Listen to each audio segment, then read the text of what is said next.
Hi everybody, I'm Phil Rowley. Welcome to this video. Today I'd like to talk about something that comes up a lot in lessons with my students, and that's how do you get gigs? How do you find work as a musician, or even just find other people to play with? I think one of the keys is learning lots of different styles of music. The more different styles of music you can play, I think the greater your chances are of finding other people to play with. If you can play, some jazz, and you can play some funk, and you can play some double bass, heavy metal, and you can play some Cuban kind of stuff, whatever. The more different things like that you can do, I think the greater your chances are that you're going to find some people to play with. That being said, I think one of the things that a lot of drummers overlook is blues music.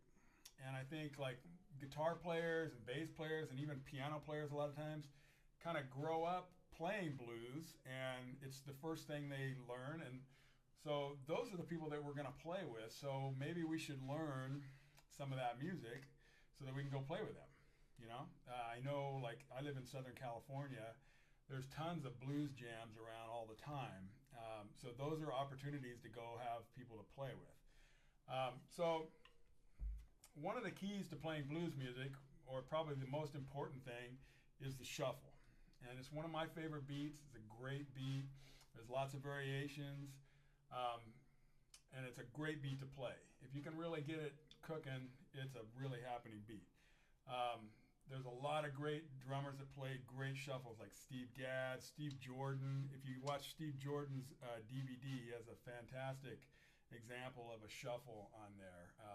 Steve Gadd has some videos of some really nice shuffles. There's lots of great shuffles. You could go out and check out some of the blues drummers like Freddie Belo and some of the other guys that played on a lot of those great blues records. And the way they play that blues shuffle, it's a really cool beat, and it's subtle, and I think often overlooked by drummers, especially today. So anyway, I thought I'd play a little bit of the blues shuffle. They call it a double shuffle. And the most basic kind of version is both hands are playing the shuffle rhythm. The shuffle rhythm goes like this.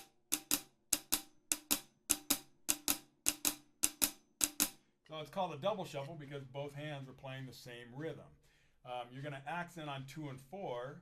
The bass drum is just on all 4 beats. So kind of the basic thing is like this.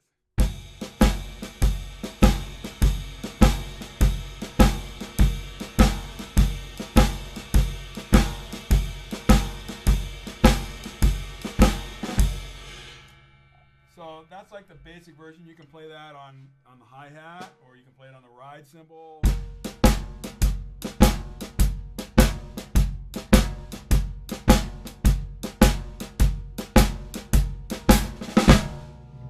So I think you want it to still have that backbeat, that 2 and 4 kind of, that it's definitely a beat, but you want all that other subtle kind of in-between stuff happening there too. So another variation is add, like if you play it on the ride cymbal, add 2 and 4 on the hi-hat. I'll show you how that goes.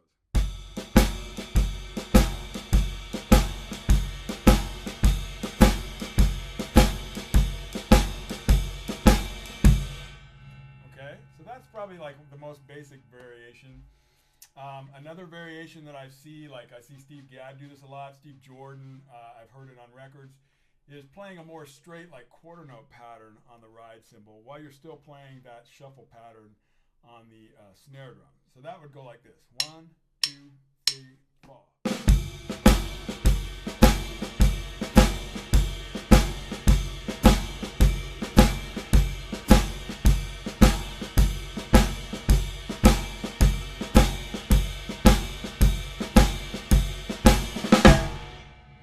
Okay, so that kind of has this real quarter note driving kind of thing. It really links up or hooks up with the bass drum when you do it that way. I've seen Steve Gadd even play like with both feet playing the quarter note pulse.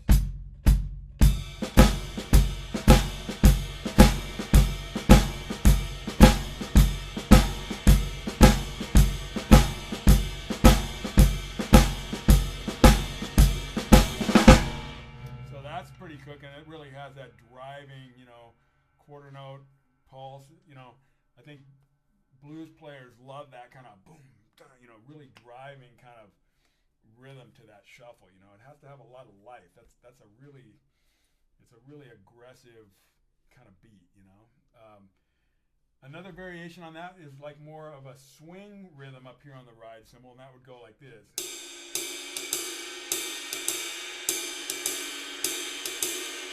So you can do something like that while you're still playing the shuffle rhythm on the snare. Let me show you how that goes. 1, 2, 3, 4.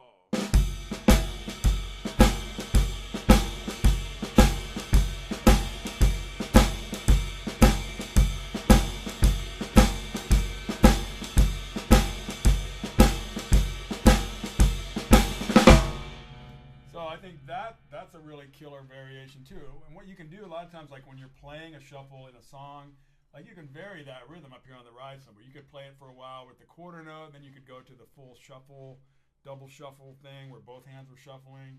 Then you could go to that swing ride cymbal pattern. I think it's okay to sort of mix it up a little bit. You don't have to just play the same thing through the whole song. You could kind of, do a little bit of the quarter note, a little bit of the swing.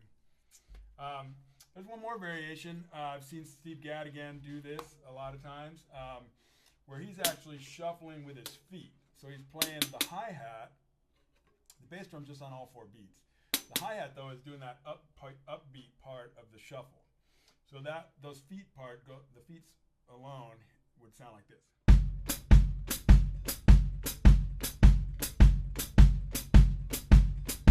Okay? So you get the shuffle going there with your feet, and then you've got it going with your hands. Everything's shuffling. That would sound like this. 1, 2, 3, 4.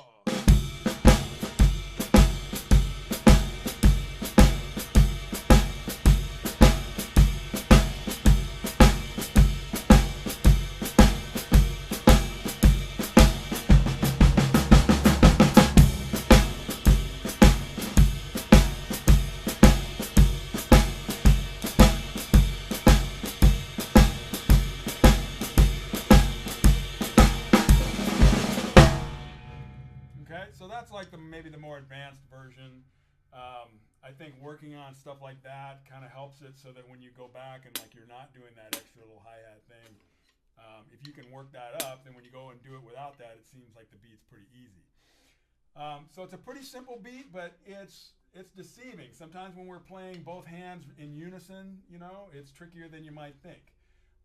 So give that a try. Take it slow.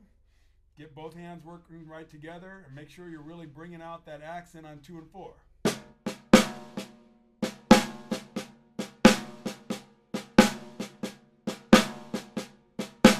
Okay, so when you get everything going, that accent has to still be there. Okay? If you have any questions, feel free to email me. You can go to philrowley.com. You can email me from there. I'd love to hear from you. If you have any questions or comments, anytime, give me an email. Okay, until next time, we'll see you later. Have fun with your shuffle.